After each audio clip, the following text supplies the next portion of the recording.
Hi folks, I'm Ashraf Hingora. I'm a language and soft skill trainer, life business and parenting coach.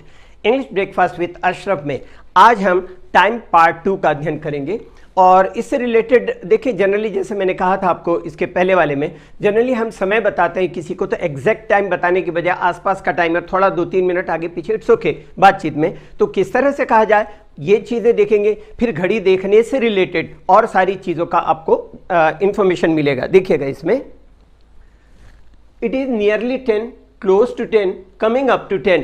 It is nearly 10, close to 10 या coming up to 10 या it is just before 10। ये शब्द ये जो construction है sentences के 10 बज रहा है बजने वाला है या 10 से ये जो अप्रॉक्सीमेट टाइम जिसको बोलते हैं अंदाजन समय के लिए। अब देखिए 10 से थोड़ा ज़्यादा समय होने पर किस तरह का कंस्ट्रक्शन है। इट इज़ जस्ट पास 10 या it is just turn on 10 या इट इज़ जस्ट आफ्टर 10। इस तरह 10 से थोड़ा कम वक्त होने पर इट इज अराउंड या इट इज अबाउट या इट इज जस्ट अबाउट 10 लगभग समय बताना हो तो इस तरह से समय बताया जाता है। अब ये कुछ उन वाक्यों को देखें जो घड़ी से रिलेटेड है और घड़ी को समय सेट करना वगैरह से रिलेटेड है। देखिएगा sentences. My watch has stopped, मेरी घड़ी बंद हो गई है। My watch is out of order, मेरी घड़ी खराब है या खराब हो गई है। इज योर वॉच स्लो, क्या तुम्हारी घड़ी धीमी है या धीमी चलती है। इज योर वॉच फास्ट, क्या तुम्हारी घड़ी फास्ट है या तेज चलती है। क्या आपकी is there any clock around here, क्या आसपास कोई घड़ी है मतलब दीवार घड़ी है तो फॉर्मेशन होगा is there any clock around here. इस तरह आगे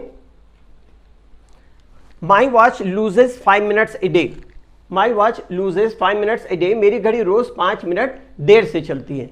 have you got the time एक इनफॉर्मल तरीका है, अनौपचारिक रूप से जब पूछा जाता है तो इस तरह से कह सकते हैं have you got the time, कितना बजा है इस तरह। या what time is it by watch, आपकी घड़ी में कितना बजा, आपकी घड़ी के अनुसार कितना बजा है।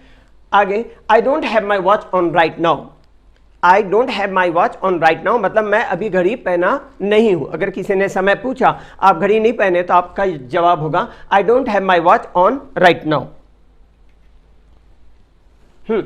पहले जो घड़ी को रेडियो से मिलाते थे, सिलोन इतने बजे चालू होता है टाइम बताता था, लोग मिलाते थे। आजकल तो चाबी देने वाली घड़ी तो दूर, लोग घड़ी पहनना बंद कर दिए जब से मोबाइल आ गया है तो लोगों को घड़ी की लगभग ज़रूरतें नहीं है। शादी पार्टी में कहीं जाना है या कुछ सेमिनार में पर्टिकुलर देखना है घड़ी तो हमको पहनना पड़ता है। इन जनरल हम भी घड़ी का यूज़ नहीं करते। This watch is timed to the radio, ये घड़ी रेडियो से मिली हुई है, पहले रेडियो से टाइम मिलाया जाता था इस तरह से। Do you know the right correct या एग्जैक्ट टाइम, क्या तुम्हें सही समय पता है, क्योंकि वो घड़ी मिलाना चाहता है आप जो सही समय बताएंगे मिनट इतनी मिनट हुआ करके तो उस तरह से। His watch tells shows gives right correct या एग्जैक्ट या एक्यूरेट टाइम, इसका मतलब उसकी घड़ी ठीक चलती है या उसकी घड़ी सही वक्त बताती है। और his watch neither loses nor gains, मतलब समय खोती भी नहीं है समय ज़्यादा भी नहीं लेती, इसका मतलब सही समय देती है, उसका एक और कहने का तरीका है। What is the time now, किसी से समय पूछना है तो कई तरह से समय पूछा जा सकता है, यहाँ पर मेंशन्ड है, चाहे तो आप स्क्रीनशॉट एक लेकर रख लीजिए, कभी जरूरत पड़ेगी तो काम आएगा।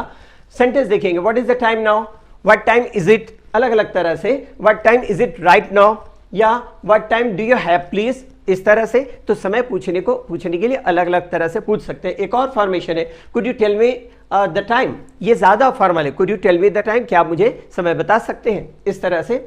Do you have a watch on you, मतलब घड़ी पहने हो क्या, जो जनरली बोलते हैं do you have a watch on you, क्या आपके पास घड़ी है, इसका मतलब क्या आप घड़ी पहने हो।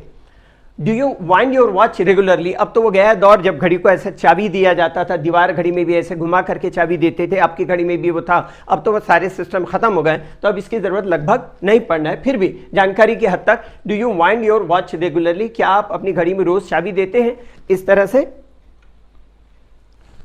हाँ, हर watch gains 5 minutes a day, उसकी घड़ी 5 मिनट रोज तेज चलती है।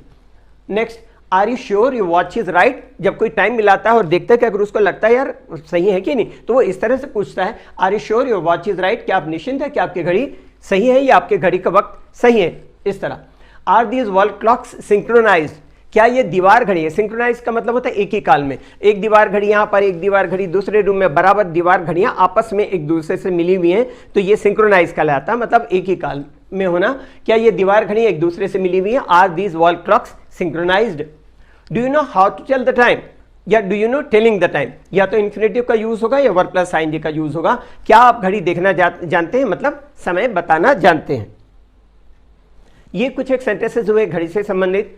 ये पार्ट 2 है, पार्ट 3 में और पार्ट 4 और पार्ट 5 इस तरह अलग अलग पार्ट में। टाइम मतलब दिस घड़ी देखना या घड़ी से समय बताने से रिलेटेड नहीं है, बहुत सारे ऐसे कंस्ट्रक्शन मिलेंगे। तो उसको और जानकारी आपको चाहिए तो ये मेरी बुक है जिसके बारे में पहले भी बहुत बोल चुका हूं, इसके बारे में ज़्यादा बोलने की ज़रूरत नहीं है। 656 पेज की बुक है, आपको ज़रूरत हो कि आप मुझसे कंसल्ट कर सकते हैं, मुझे फ़ोन कर सकते हैं, व्हाट्सएप कर सकते हैं, आपको स्पेशल डिस्काउंट पर अवेल कराई जाएगी। इंग्लिश के लिए आप मेरे channel English breakfast with Ashraf and soft skill के लिए Ashraf the mover and shaker को लाइक शेयर एंड सब्सक्राइब करें, कमेंट सेक्शन में कमेंट करें, बेल आइकॉन प्रेस करें और मेरी बुक जरूर पढ़ें। Thanks for watching.